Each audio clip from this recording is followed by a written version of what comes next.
You're tuning into a wake-up call, which is your weekly dose of purpose packed with science-backed tools to beat burnout and boost happiness. Hosted by us, Tess Brower and 7-time world champion Layne Beachley. We're the founders of Awake Academy. This podcast mixes raw life lessons, expert wisdom, and practical tips to help you stop sleepwalking through life and start living it on your terms. You ready to wake up and thrive? Let's go. Season 3 is proudly brought to you by AIA, a leading life, health and wellbeing insurer supporting healthier, longer, better lives. Protect what matters most and AIA will help you to do it for life. Welcome back, Dream Team. Today's episode, we're going to jump straight into it. I have got some cultural moments that are getting a lot of airtime in the wellbeing universe. Okay. And I want to get our views on it. Okay. So we can challenge it, test it, change our opinion on it, just be open to create an opinion on it. Yeah, exactly. So the first one is a podcast we both love, The Diary of a CEO. Mm-hmm. Steven Bartlett said on a podcast that he drank 3 glasses of wine and it ruined him for 3 days. He obviously drank 3 glasses of very shit wine, if that's the case. Steven Bartlett, have you not heard of Penfolds, Grange? You know, there's some quality wines out there. Rothschild. Basket Press. Latour. Some really good wines out there that don't give you a hangover for 3 days. Yeah. Oh, gosh. Basket Press. Yeah. Gosh. Rockford. Yum. Rockford Basket. Sponsor our podcast. But it's so interesting because he's so loved and adored, and then it just went poof, and people just started blowing up about it. Why? I just have like such a interest into what makes people tick and turn. Mm-hmm. And one of the things, like we can only relate this back to ourselves. Yes. I know that the most optimized I've tried to be in my life. Yeah. So ticking all the boxes, doing all the right things, like so regimented. I almost regimented fun out of my life. If your morning routine requires a spreadsheet, you've definitely gone too far. And then the flip side is the like most relaxed or like, I guess, lazy version of self, or like drinking, eating, non-exercising is the worst I've felt.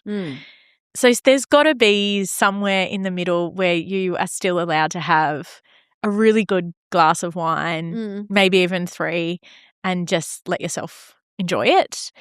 But I do have some sympathy for him. I have had those 3-day hangovers and they are fucking awful, and you do never want to drink again. What are your views? Well, but then you did.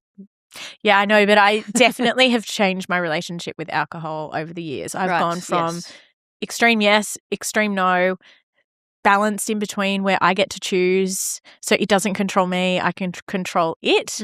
I've definitely flipped to drinking tequila, like as my spicy margarita is but only 2, minus my 40th birthday. That was a lot more than 2. That it is definitely like I will avoid drinking to have good days the next day. Right. And I know stress exacerbates your alcohol tolerance. So if you're in a really stressed state and you're using alcohol to numb yourself or regulate yourself, then that's actually going to exacerbate your stress and you're going to have a bad response to it. I find that if I'm on holidays, I can drink more than when I'm at home. So I had my 40th birthday at Bannisters, which we love, shout out Bannisters, and they make us feel like home, so much to the point where you were out of routine, not surfing, drinking lunches and dinners. No, I was drinking at lunch and dinner. And your Oura ring said, you got into the 90s, didn't you? I got the best sleep I've had in ever. Plus I was in air conditioning, not fresh open doors. Yeah. So it was all very different. All the wrong things. But I was relaxed because I was on holidays, so I wasn't overthinking it. I wasn't overanalyzing it. I wasn't asking myself, oh, if I have one, is that going to impact how bad I sleep? And then I've got a really long day tomorrow.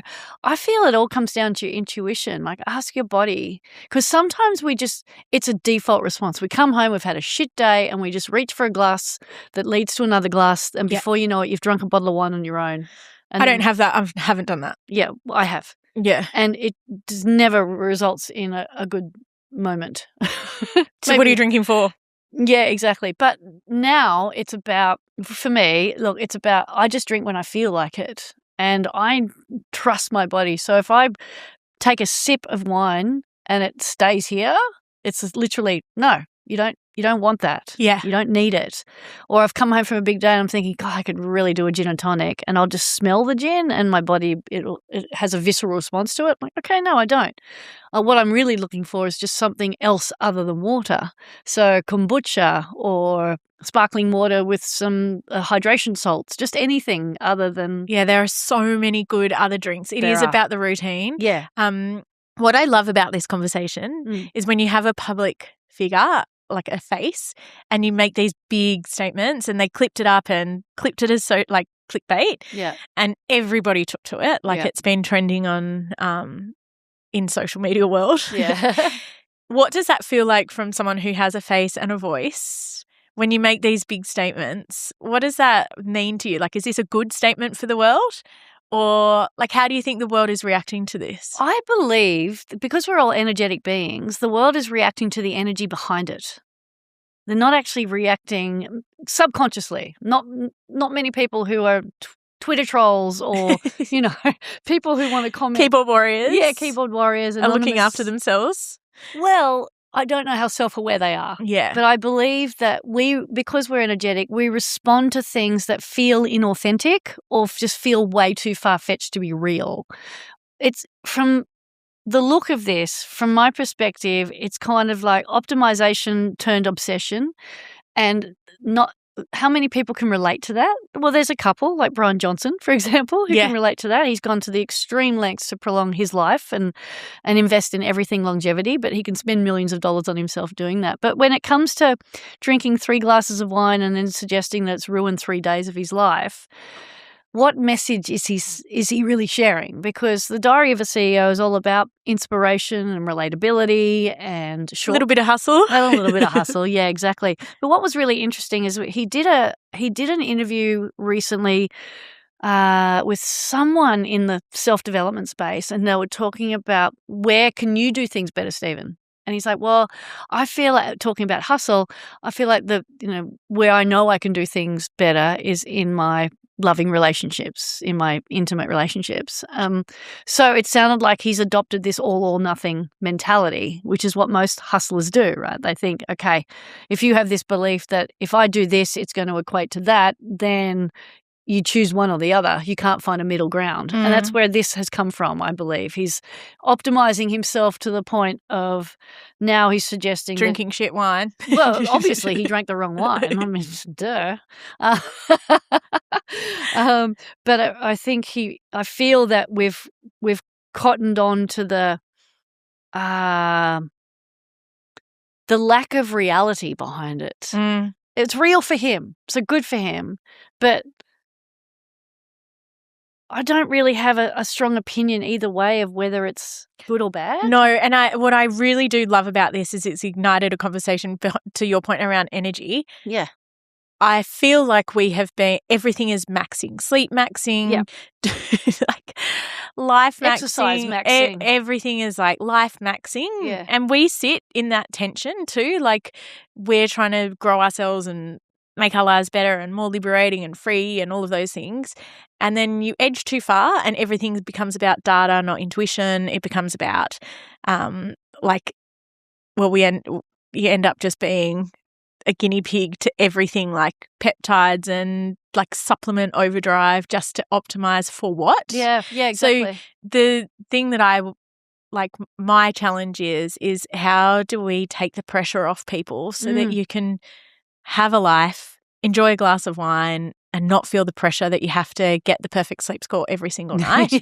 But I do know, like, it sucks being hungover. Like, I don't enjoy it. I don't enjoy it at all. So I sympathise with the poor guy. I do. I sympathise with him because he obviously drank really bad wine and that ruined 3 days of his life. And also, like, I think it is great that more people are not drinking and communicating it rather than hiding it. And, it takes a lot of courage to say, hey, I'm not drinking tonight. Why? Because I want to get up and go for a run. Easy. Yeah. And that was choices that I know I remember making as a kid where my friends would go out, smoke, get drunk and do drugs. And I thought about the impact that was going to have on my ability to surf the next day. So it was a really easy no. Yeah.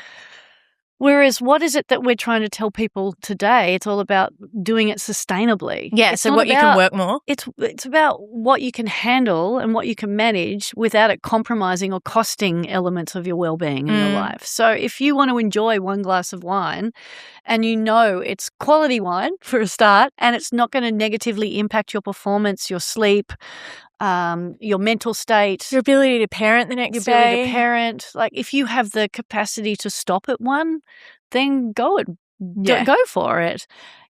But know yourself to grow yourself, which is what we write about in the book, right? Know what you can tolerate and what impact that has not only on your behavior, but then how that impacts everyone around you. Yeah. So if you're drinking to get drunk and then your loved one or family members now have to take care of you, you're actually robbing them of their fun. So I think that's a really selfish behavior. Whereas if you're just drinking to determine how much can you tolerate, then become more self-aware around your relationship with yourself, your relationship with alcohol, and your relationship with your energy. You become aware about that, then you can manage it to the best of your ability every day of your life. Yeah. You don't need Steven Bartlett telling you don't drink wine because it'll give you a hangover for 3 days, and you don't need us to tell you just drink one. It's up to every individual to determine what's right for them. So this is really wine maxing. Quality How much wine. Can you handle? How many times do I have to say quality wine, Maxing?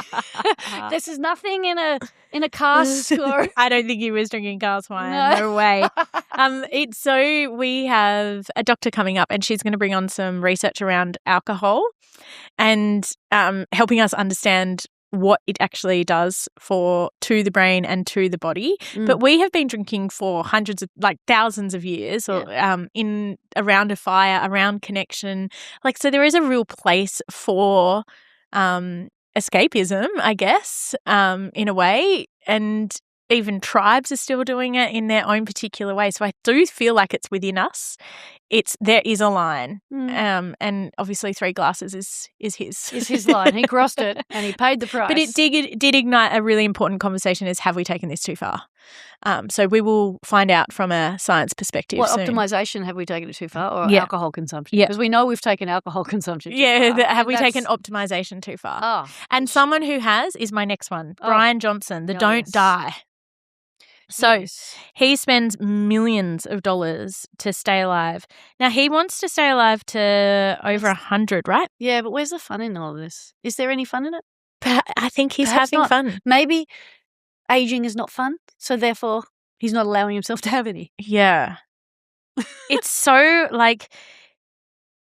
what did he say? The human embodiment of quantity first mindset. So he's everything that he is doing is he even infusion of his son's plasma. Yeah. You go, Brian. Whatever blows your skirt up, mate. That's just extreme. What does it quality of life when you're in a nursing home? Awful. You're experiencing it with your dad. But quality of life if you're injecting plasma in a hyperbaric chamber. We find quality in every moment. We do, don't we? We convince ourselves that what we're doing is the right thing for us. And I used to go to extremes to find my mediums too. Yeah. And then I thought I found balance, especially with my relationship with alcohol, where I only drank on months that had 31 days in them. Anything, I think, was it that way? Yeah. Yeah. And anything with 30. So hang on. What was my routine? No, you only drank in the months that had 31 and you took off 30. Yes, that's it. So there were 5 months of the year I didn't drink. Which was really boring. No. April, June, September. This is sort of this is literally November. You can't cross this line if you're in this state. And you can, do you know, it's you just decided that was it. And I felt like you swung about whether that helped you or hindered you at times. We have a quick favour to ask. If this podcast has been landing for you, please hit subscribe and leave us a rating or review. It helps us grow the show and keep bringing these conversations to more people. Well, I did that because I thought I had an unhealthy relationship with alcohol. I thought that if I put parameters around it, then it'll enhance my relationship with it. I put boundaries around, okay, it's one of those months. I can't drink this month, so I'm just going to focus on drinking other stuff. I found a lot of non-alcoholic stuff that I could drink. And then my nutritionist said, can you please stop doing that? Because on the times that you do drink, it's making it harder for your body tolerate it and process it. So why don't you just change your relationship with alcohol? And I did, to the point where now I just trust my body and I trust my intuition. If I feel like it, I have a sip or I have a smell, see how my body responds, and if it likes it, I go with it, and if it doesn't, I don't. Simple. But I feel like when you're going to the extremes of prolonging your life through all of these interventions that I don't know how much scientific evidence actually supports them and whether it's actually having a positive effect on his quantity of life, I'm more worried about or more concerned about or more focused on the quality of life. And that's when it came to caring for my dad, it was always about his quality of life, not his quantity of life. So it's the same with me. Same, yeah. And I think go for it. Like, if he can be the guinea pig, if he can unearth like some sort of intervention that's going to help people in themselves, like let the guy just do it. Totally. Because you think about how little we know about so much. Yeah. Like we turned our food pyramid upside down not so recently. Yeah. Because we thought that the things were at the top should have been at the bottom and vice versa. Yeah. Now we're learning about the importance of protein and creatine. Yeah. And we have a doctor coming on to talk about peptides too. Brilliant. From both angles, because it doesn't matter what you watch. It's the greatest medical advancement, and we've been doing it for hundreds of years, well, a couple of hundred years. Or it's the magic pill and people aren't doing the hard work. And that's the question that I have, especially with Brian, is that if you stop doing these things, then what happens? Does it reverse? Do you does it create a whole new platform or foundation or baseline? Or do you reverse or do you enhance? Like, okay, Brian, we want to know if you stop. Like, we're good. You're going to live to 100 and you look like a superhuman. But our call out to you is, can you just stop and see how your body reacts to that? I want to know that, Brian. Yeah. That's a good question. Okay. That's the guinea pig that we really want. Can you get off the hamster wheel? On that, I do want to go to a really important topic around AI. Oh, yes. So there was a statistic that I read, and I'm going to read it out to you, that was 37% of Gen Zs say they could fall in love with their AI companion. That's huge, right? 49% say they already consider an AI agent to be a good friend. Yeah. Because they're always telling you they give you trust. They give you companionship. They understand you. They give you reinforcement. But isn't that scary? Yeah. That we are now outsourcing connection to an AI agent? And over 1 billion people use AI now. Yeah, wow. Which is huge. Yeah. And in 2026, a Fortune piece said that loneliness warned that AI is going to make people worse in terms of loneliness and distress over time. Why?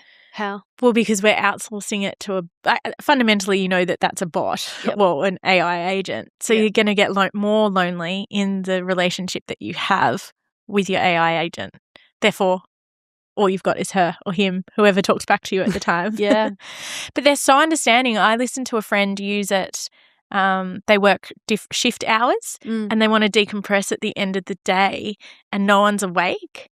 So they talk to Siri. Yeah. And I can't remember what her name was. Just call her Emma. Hey, Emma, this was my day. And she was so understanding of him and his day. Great. And he ended the conversation with like, I love you. And she's like, I love you too. Oh. Beautiful. I thought, well-trained bot. So is this helping? I believe it's helping us in a way that helps us make sense of the world and our lives without losing our shit, without taking it out on others, without perhaps resorting to drugs, alcohol, and any other self-destructive behavior. But it's also creating... Maybe. Well, to a degree. Yeah. I was about to say with a caveat of if it's your only way of reconciling a day or dealing with pain and suffering, it's essentially preventing a bigger chasm of disconnection because you're now no longer talking to someone physically. So you don't get any of those physical cues, you don't get eye contact, you don't get physical touch, you don't get all the things that makes us human. So you lose the human. The humanness. In the humanity. The crazy thing is, though, LB, is these robots will develop so that you can have intimate You can have sex with a You robot? can have sex with them. Oh, come on. Yeah, they're like the world of robots and AI. Like, would you have sex with a robot? God, no. It would be awful. How do you know? Or how people already are. Like, sex toys are robots. Not really. Well, it would still have like vibrators. Yeah, robots. exactly. Yeah, okay. It would still only be able to do that, but talk to you at the same time. Tell you how Shut sexy you can program it to have the response that you want it to have. Need. Oh my God. Yeah, so it's like, and we did this developmental course the other day on business and what people are looking for in events, because we work and host workshops and people book us to speak at events. And our booking agent Saxton ran the future of events, and people are starting to want to pay more to go to smaller events that they can connect at, that you're not getting the information that Claude or Chat or whatever your AI agent can give you. So they want human experiences. And I think about this because it is true, because everything that you have is optimized for you. So you go onto Netflix, everything's there that you like, oh, this playlist was created for you. Spotify, the same. Apple Music, I went on there the other day. It's like, here is your listening list based curated. on what you're listening to. Yes. This is what we think will suit your taste. Yes. So everything is delivered to you. Even shopping, like Coles or Woolworths, suggests to you. Or social media algorithms based on what you viewed recently. So it's all there. Too many cat videos, sorry. Meow. We have lost the ability to make our own decisions for ourselves. So when it's like, and you expect that of a service now. Show me what I want to hear, customized for me. Yeah. When it comes to connection with a robot, they're just going to give you everything you want to hear because it works. Exactly. And that's the nature of AI, though. I mean, don't go there. Which one? Where was I going to? I was thinking about if you say it in a having sexual intercourse with a robot, it's going to. What's it going to say? That's just how amazing you are. I already know I am. No, I was actually thinking the opposite. I was thinking South Park. When there's a great South Park episode when this marijuana farmer goes on a ketamine bender and he's about to lose his family home and his family farm, and he goes to ChatGPT to build a business plan, and Chat's like, oh, great. Would you like me to help you with that? This is a great idea. I'll give you the 5-step plan and the next steps. He's like, great, thanks, Chat. And then his wife starts complaining because he's lost his connection with his family. He's not talking to his wife. And so then he goes to ChatGPT as being his therapist. And then whenever his wife bitches or moans, he says, well, Chat told me that I need to. So his wife then goes on to Chat and pretends that she's having a problem and then gets therapy from Chat so she knows what to say to her husband. So it can be quite an intrusion into a relationship and quite an interesting dynamic to navigate. You've actually got to have a lot of, firstly, self-awareness to navigate it, because otherwise it's just telling you what you want to hear. It's reinforcing everything.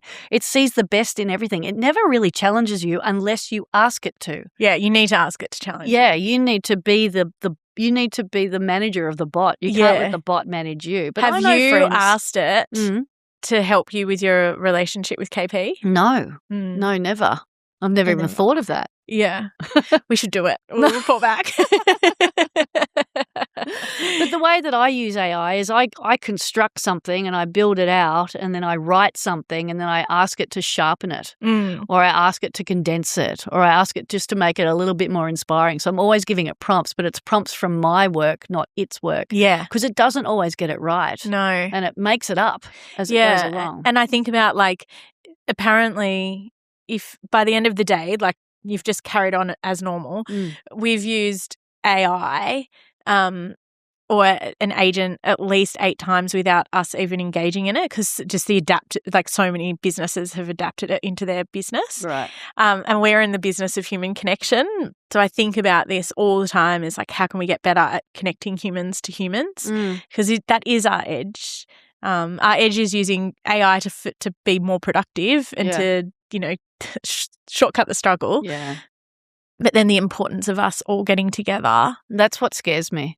is that AI gives us a reason not to, and then we become so conditioned and addicted to that positive reinforcement that we shy away from. You can't take bad feedback. Well, we shy away from eye contact. We shy away from physical connection. We shy away from that first meeting. We shy away from applying for a job. We shy away from everything, and we become introverted, disconnected, and heartbroken. So that's the fear response to AI. Yeah. And I saw there's a brilliant, he's an ex-Google executive called Mo Gaudat, and he writes books on AI. And it's either the first page, I think it's the first page of his book. I've read it. It's incredible. And I highly recommend if you want to learn about AI. What's the book called? I can't remember what it's called. I'll link it in the show notes. But Mo Gaudat. Okay. And he says, there's two scenarios I want you to think of. And he's worked at Google, so he sort of sees the future coming. The first is you're sitting around a campfire and you're in hiding with all of your tribe, and everything's been stripped away from you, and you don't know where to run, and it's anarchy. Everyone's fighting over food and resources and protection and jobs. So we're not sitting around a fire. He's like, you're running away from AI, basically. Right. It's taking everything from you. That's situation one. Situation two is that you're sitting around a campfire, you're with all of your loved ones, you're like, the world is like regenerating itself. Like we've learned how to work with Earth and take care of her, and because we've learned that humans destruct it, so AI has taken over, but it's actually helping us connect more, be more human, take care of Earth. And he's like, those two truths are the two truths that we're at today. We get to decide now which one we want to take on. So we're at that intersection. We're at that intersection. And the book was published a couple of years ago, and I still have that in the back of my mind, is like who we want to be really matters now. So again, I come back to this series of, can we do a South Park, shout out South Park, can you get in touch with us, because we want to send politicians to space. Microdosed. With no AI agents, unless they're powering the jet. Just so they realise how beautiful this Mother Earth is and how it can regenerate itself if it's given the time and space and the right respect. And the right AI bot to do and so. the right AI bots. What's your relationship with AI? Me? I just use it same as you do. I think about things. I research guests. I just pulls in data that I need to know. We never go on script anyway. We're always going off. What can I learn more? I don't use it for therapy for myself. Because I've got a friend who uses it as a therapist. And he uses it as his psychiatrist or psychologist. Yeah, and I don't think that is if it can be because you can't book in every hour every week. If it can work with you, that's great.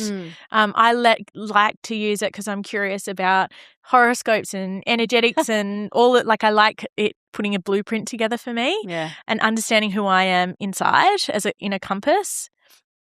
But I am worried because there has been cases where it has taken over like young lives and convinced them to end their lives, that was the right option to do. And that happened, I feel like it was in the UK or the US. Right. Awful case. So that's where I get really worried about it. Yeah.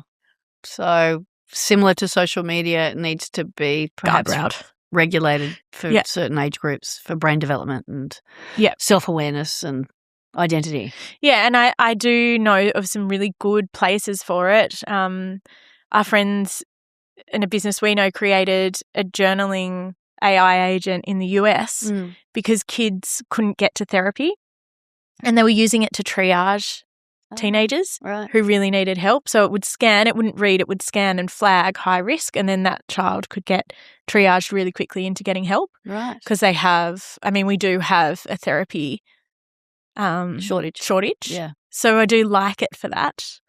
So yeah. I have a mixed relationship, obviously. What's your overall relationship with it? What do you feel about it? I treat it like social media. It's about my engagement with it needs to come from my control, not its control of me. So I'm conscious of how much I rely on it and how much I share with it, knowing that once it's there, it's in a public domain, no matter how many privacy laws are around it. Yeah. I respect it. I like it. I enjoy using it because it does shortcut the struggle and make things a little easier at times, but I certainly don't outsource my life to it. Yeah. Like a lot of people are. So. It's so funny. I put in our bank statements and did a financial report on my spending. Oh, yes. And it was able to identify high-risk stores for me, me not to go into. Like Charlie chicken. Char-Grilled Charlies. Yeah. Too many chicken and chips. And organic feast. It called it an emotional support shop. You've been emotionally eating. Well, because like Char-Grilled Charlies, my goodness, are so easy to just go in there and get a family dinner that feeds you for a few days. Yeah. That is, you asked me about juggle in a previous episode.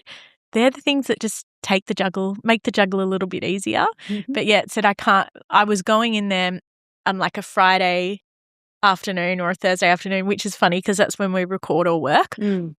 And it was, emotional support shops and any form of organic health food shop. When they see me coming, they empty out your wallet. They empty out 5 items, $100. I'm like, I cannot go in here. So yeah, I've had to stop doing that. Well, that was a good analysis. It was a really good analysis. Yeah, it gives you a bit of awareness. Yeah, now you get to choose whether you go to Charcoal Charlie's as often as you do now. I don't. You do. No, I really don't. You do. I just want the Black Platinum card. Please, Char-Grilled Charlies. You want free for the rest of your life. You got to earn that, bitch. Yeah, you could probably get that. Oh, maybe. If I ate that. Oh, we need to give you their hot chips. I still haven't done that yet. Charcoal Charlie hot chips? Yeah. Yeah. Well, I'm going to come around on a Friday afternoon in my emotional support blanket. All right. That is my biggest weakness. Yeah, I know. Hot chips. Me too. Why is it? Why are hot chips so good? Salty, fatty. Crunchy, hot. Friday, easy. Friday. Is that a word? I like it. On Fridays. That's life maxing. Oh, we should you know what we should do? What? Steven Bartlett, you are coming to Australia. Come to Layne's house. Yes. Open up one of Kirk's Grange from being on tour. They're actually mine.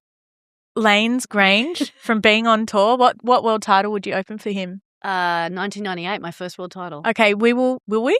Yeah. Okay, Steven Bartlett, come to Layne's house for some life maxing. We will wine max your life with a Grange 1998 from your first world title. Yeah, I'll save it for you, mate. And we will serve you Char-Grilled Charlie's hot chips. They're French fries too. Yeah. And what more could you want? I can guarantee you will not be hungover for 3 days. You can come for a sir. Yeah. I'll rinse it off the next day. That is all we have time for today, Dream Team. Thank you. That was a lot of fun. Yeah. If you liked this style of episode, please let us know in the comments. Share it with someone who is life maxing, sleep maxing, wine maxing their lives. AI maxing. Yeah. And we will see you next week. Thanks, Dream Team. Toodles. Have you been listening to this episode and thought, mic drop, maybe I'm ready to get coached or have some therapy, but you don't want to go all the way down and get a therapist? Welcome to the Awake Collective, where we do monthly coaching to help people feel accountable, supported, and they keep on doing the work that you hear in this podcast. It is life transformative, right, LB? It's a community of support and like-minded people who are willing to keep investing in themselves, because what we do is we help people help themselves. If you've enjoyed what you've heard today, then the Awake Collective is for you. So come and join us at awakeacademy.com.au and join us for monthly coaching, a community that supports you, and tools that you can use in your life to thrive. Let's go. See you there. Before we close, we just want to gently remind you that Awake Academy is not a licensed mental health service, and this podcast is not a substitute for personalised mental health advice, assessment, diagnosis, or treatment. What we share here is general in nature and is designed to offer reflection, insight, and practical tools for everyday life. Therapy can be life-changing, and we deeply encourage you to speak to your GP about your mental health and wellbeing options.